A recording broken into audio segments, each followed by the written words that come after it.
Hello friends, स्वागत है हमारे चैनल टीम समर्पित में।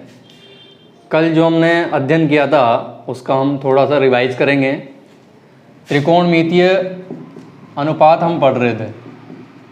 त्रिकोणमितीय अनुपात, और इसके इंट्रोडक्शन के बारे में मैं आपको बता रहा था कि साइन और कोस का जो उद्भव है वो कैसे हुआ।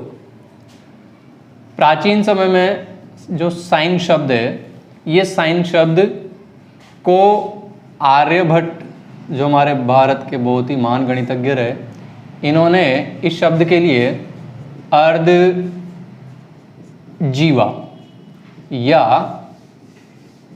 अर्धज्या शब्द का यूज किया था। इनका एक ग्रंथ है आर्यभट्टीय,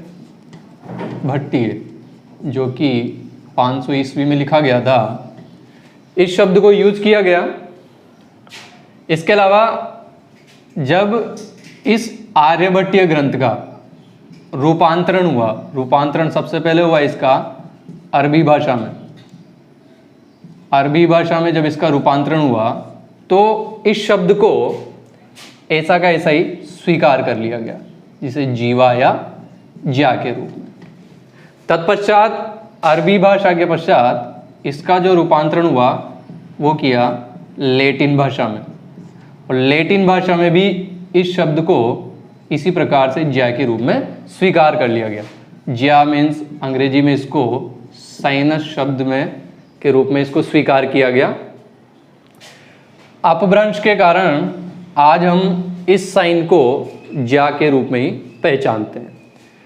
साइन के बाद थोड़े समय के बाद ही इस संक्षिप्त रूप भारत और सभी जगह पर प्रचलित होने लगा। इस साइन जो शब्द का यूज है संक्षिप्त रूप में, ये सर किया था सर एडमंड गुंटर। इन्होंने इस साइन संकेत का प्रयोग किया था। तत्पश्चात कोसाइन आया, टेंजेंट आया। इसके पश्चात जो कोसाइन का खोज हुई, वो कोसाइन की खोज इसके पूरक के रूप में की गई। ये देख रहे हैं आप, CO साइन, कोसाइन, अर्थात अगर ये ज्या है तो ये है कोटिज्या, कोटिज्या। तो धीरे धीरे साइन आया, साइन के बाद कोसाइन आया, कोसाइन के बाद टेंजेंट आया, और इस कोसाइन को भी जब यूज किया गया तो इसका जो संक्षिप्त रूप है कोस, इस कोस का संक्षिप्त रूप प्रयोग किया सर जोनास मुरे ने 1674 के समथिंग इसको यूज किया गया। तो ये थोड़ा सा इंट्रोडक्शन था कि साइन और कोस और टेंजेंट का जो उद्भव है वो कैसे हुआ। अब हम बात करेंगे हमारे 6 त्रिकोणमितीय अनुपात की। जैसे कि हमने त्रिकोणमितीय अनुपात की जो डेफिनेशन थी, मैं रिपीट करना चाहूँगा कि त्रिकोणमितीय अनुपात होता क्या है। किसी समकोण त्रिभुज में, समकोण त्रिभुज हम जनरेट करते हैं यहाँ पर, like P, Q and R. Q is the 90 degree, R is the acute angle of theta. समकोण त्रिभुज PQR में angle Q is the 90 degree, angle PRQ is the theta, that is PR is the कर्ण, QR Aadhaar, और हमारे पास जो PQ होगी वो लंब होगी। थीटा के सामने वाली भुजा लंब कहलाती है, समकोण के सामने वाली भुजा कर्ण कहलाती है, और जो न्यून कोण की संलग्न भुजा है वो आपकी आधार कहलाती है। ठीक है, तो सर्वप्रथम अगर हम बात करें कि कोण थीटा का आप साइन निकालना चाहते हैं, क्या निकालना चाहते हैं? साइन। तो हमने अभी हल कहा था कि त्रिकोणमितीय अनुपात होता क्या है? किसी न्यून कोण के सापेक्ष उसकी दो भुजाओं का अनुपात। अब कोण थीटा का साइन कौन सी दो भुजाओं का अनुपात? लंब और कर्ण, अर्थात कोण थीटा की सम्मुख भुजा, कोण थीटा की सम्मुख भुजा और कर्ण का जो अनुपात है वो कोण थीटा का साइन कहलाता है। अब हम इसे रिप्रेजेंट कैसे करेंगे? अगर हम इसको रिप्रेजेंट करना चाहें तो कोण थीटा की सम्मुख भुजा क्या है हमारे पास? ये हमारे पास लंब और ये हमारे पास कर्ण। अब हम क्या करेंगे, लंब, कर्ण और आधार को एक सिंबल के तरह यूज कर रहे हैं हम। एल जो वर्ड है इसको हम लंब के लिए यूज करेंगे, ए आधार के लिए और जो के है वो कर्ण के लिए हम यूज करेंगे। इन शॉर्ट कोण थीटा का जो साइन है उसको रिप्रेजेंट करेंगे हम साइन थीटा, और लंब को लिखेंगे हम एल से और कर्ण को लिखेंगे हम के से। ये हमारे पास साइन थीटा। नेक्स्ट है हमारे पास कोण थीटा का ये साइन था, that is the second cosine. Cosine क्या होता है? आधार और कर्ण भुजा का अनुपात, अर्थात आधार कोण थीटा की संलग्न भुजा, संलग्न का मतलब है लगी हुई, टच में, कोण थीटा की संलग्न भुजा और कर्ण का जो अनुपात है वो कोण थीटा का कोसाइन होता है। तो कोण थीटा की संलग्न भुजा कौन हुई? आधार और कर्ण। तो इन शॉर्ट संक्षिप्त में हम इसे कैसे रिप्रेजेंट करेंगे? That cos theta equal to आधार बटे कर्ण। ये आपका साइन थीटा लंब बटे कर्ण और ये आपका कोस थीटा आधार बटे कर्ण।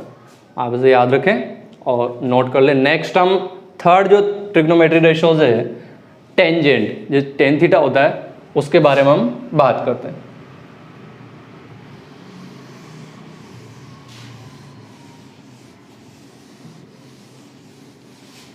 थर्ड, कोण थीटा का टेंजेंट। टेंजेंट क्या होता है? समकोण त्रिभुज में लंब और आधार का जो अनुपात होता है, किसका? लंब और आधार, अर्थात कोण थीटा की सम्मुख भुजा और कोण थीटा की संलग्न भुजा का जो अनुपात है वो कोण थीटा का टेंजेंट होता है। तो इसको रिप्रेजेंट कैसे करेंगे? ये लंब और ये आधार। इन शॉर्ट हम इसको लिख सकते हैं टेन थीटा इक्वल टू लंब बटे आधार। ये लंब बटे आधार। मुख्यतः हमारे पास तीन ही त्रिकोणमिति का अनुपातों का अध्ययन करना है, बाकी सब इसके पूरक होते हैं। उन पूरक का और व्युत्क्रम संबंधों से हम उनको निकाला जा सकता है। जैसे टेंजेंट हमने पढ़ा, ऐसे होता है कोण थीटा का कोटेंजेंट। कोटेंजेंट, तो जहां ये CO लग जाता है, CO का मतलब होता है कोटि, पूरक, तो इसका मतलब हो जाएगा ये इसका व्युत्क्रम हो जाएगा, पलट जाएगा। अर्थात ये अंश की जगह हर हो जाएगा और हर की जगह अंश हो जाएगा। अर्थात यहाँ हो जाएगा आपके पास आधार बटे लंब हो जाएगा। देन इसको हम क्या लिखेंगे? तीन लेटर लेंगे हम यहाँ से, COT and theta. Cot theta आधार बटे लंब, ये हमारे पास कोट थीटा आ जाएगा। अब हम बात करते हैं, नोट आप कर लेंगे इसे,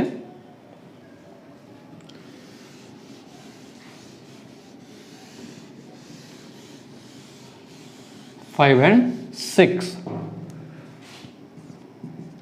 नंबर 5 है हमारे पास कोण थीटा का सेकेंड। तो ये क्या होगा? कोण थीटा का जो सेकेंड होता है वो जो कोस थीटा था उसका व्युत्क्रम होता है। तो कोण थीटा का जो कोस थीटा का व्युत्क्रम है वो क्या हो जाएगा? वो क्या था? आधार बटे कर्ण। तो ये हो जाएगा कर्ण बटे आधार। देन इसको क्या लिख सकते हैं? सेक थीटा इक्वल टू कर्ण अपॉन आधार। अब इसका पूरक क्या होगा? कोण थीटा का सेकेंड है, कोसेकेंड ये होता है साइन का व्युत्क्रम, तो ये क्या हो जाएगा, कर्ण बटे लंब। देन इसको क्या लिख सकते हैं, कोसेक थीटा कर्ण बटे लंब। ये आपके 6 त्रिकोणमितीय अनुपात कंप्लीट हुआ है।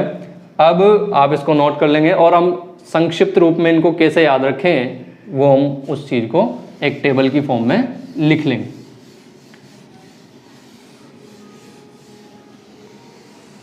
इन शॉर्ट देखें आप, एक टेबल हम यहां पर जनरेट कर रहे हैं।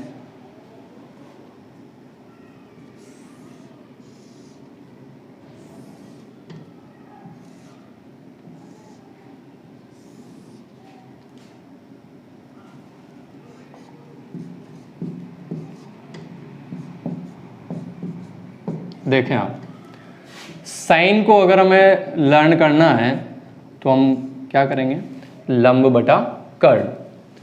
कोस थीटा का अगर हमें यूज करना है देन आधार बटे कर्ण। टेन थीटा का अगर हमें यूज करना है देन लंब बटे आधार। अब ये सब क्या होते हैं, व्युत्क्रम भी इनमें रिलेशन होता है और पूरा कोणों का भी संबंध होता है। देन कोट थीटा क्या होता है, इसका पूरक भी होता है और इसका व्युत्क्रम भी होता है। सेक थीटा इसका व्युत्क्रम होता है और कोसेक थीटा इसका व्युत्क्रम होता है। तो अगर कोट थीटा को लर्न करना है तो आधार बटा लंब, सेक थीटा कर्ण बटे आधार और कोसेक थीटा है कर्ण बटे लंब। इस तरीके से आपको ये 6 त्रिकोणमितीय अनुपातों के संबंध मुख्यतः याद होने चाहिए। अगर आपको ये लर्न नहीं होंगे, it is a basic of a trigonometry, तो फिर हम आगे नहीं बढ़ पाएंगे। आप कंपलसरी है जितना ज़्यादा हो सके मुख्यतः 3 को याद रखें आप, sign theta, cos theta and tan theta. बाकी सब अभी हाल हम आपको पूरा कोण और व्युत्क्रम संबंध हम आपको समझाएंगे, जिसके माध्यम से आपको कोई कंफ्यूजन नहीं रहेगा। आप नोट कर लेंगे इसे। अब हम बात करते हैं माध्यमिक शिक्षा बोर्ड के लिए और सभी कंपटीशन एग्जाम के लिए इसकी एक सारणी आती है, विशेष कोणों के लिए त्रिकोणमिति सारणी आती है। उस सारणी को कई बच्चे रटते हैं, रटना नहीं है हमें, हम आपको समझाएंगे और एक बार रिपीट भी हम करेंगे। आप सभी पहले इसको समझेंगे और फिर बाद में इसे नोट करेंगे।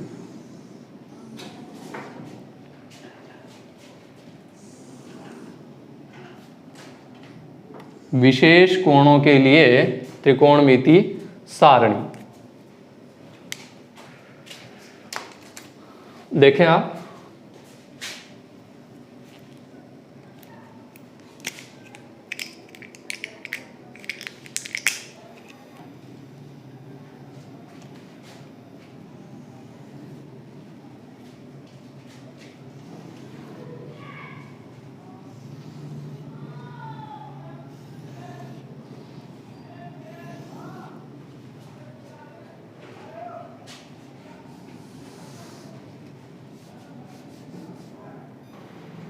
तो हम बात कर रहे थे विशेष कोणों के लिए त्रिकोणमितीय अनुपातों की सारणी।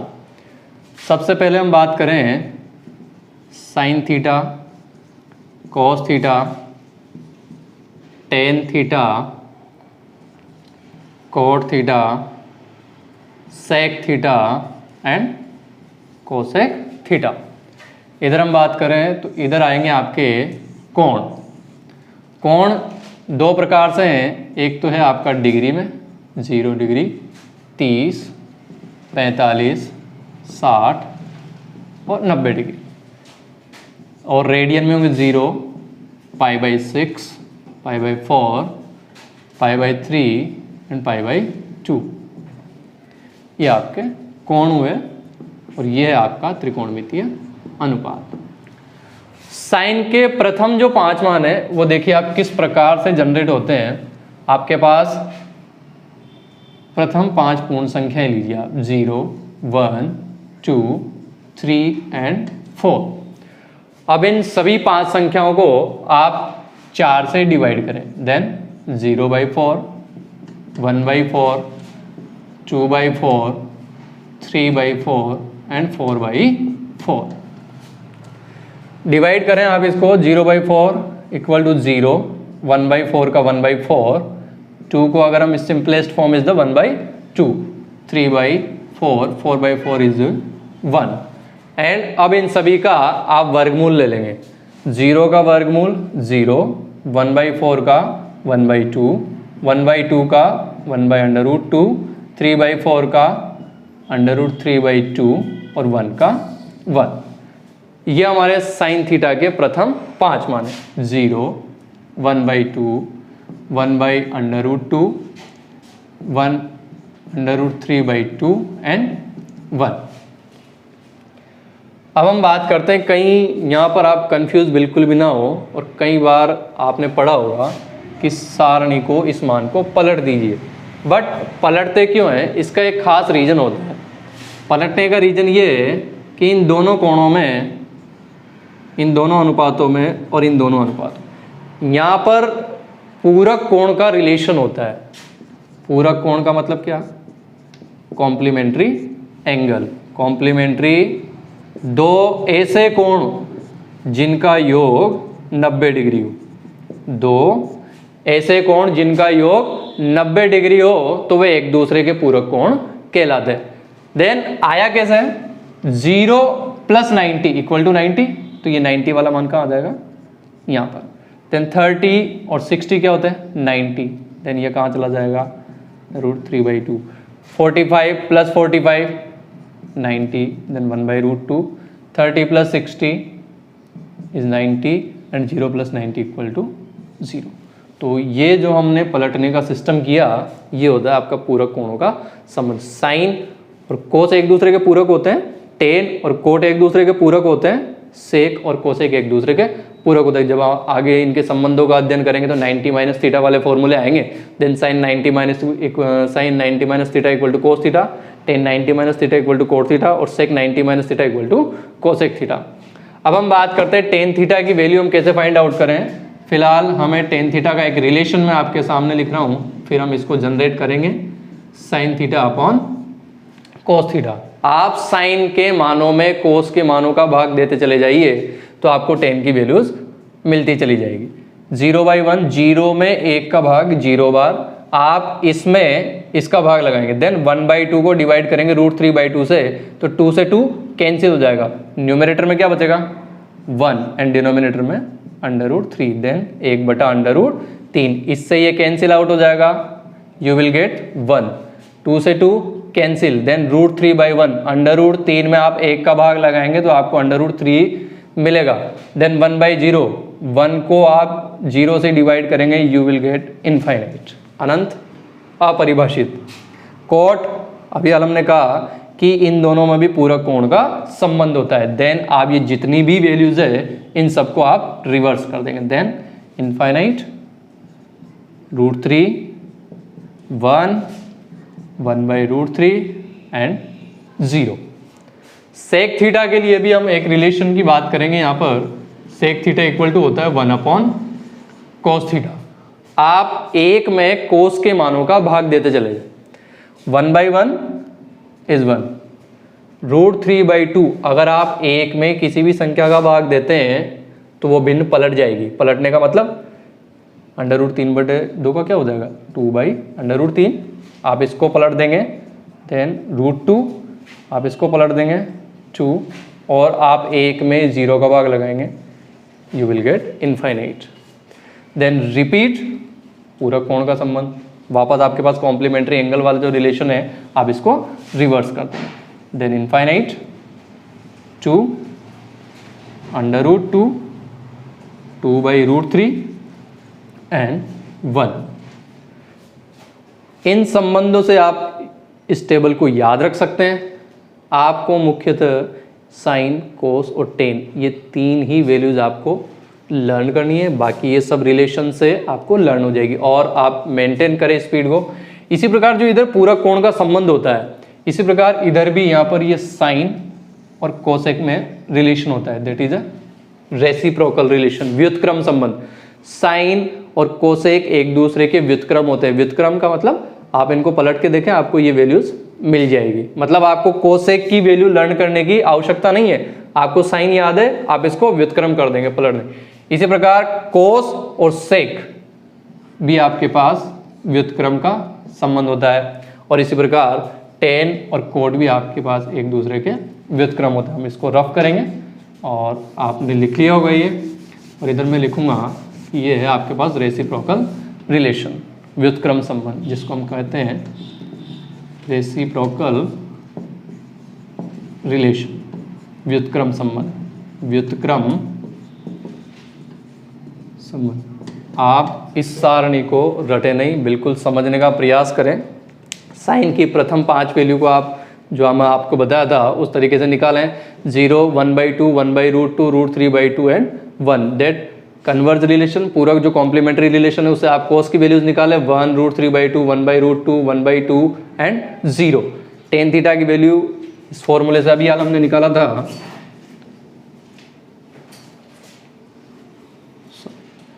Ten theta equal to sine upon cos theta.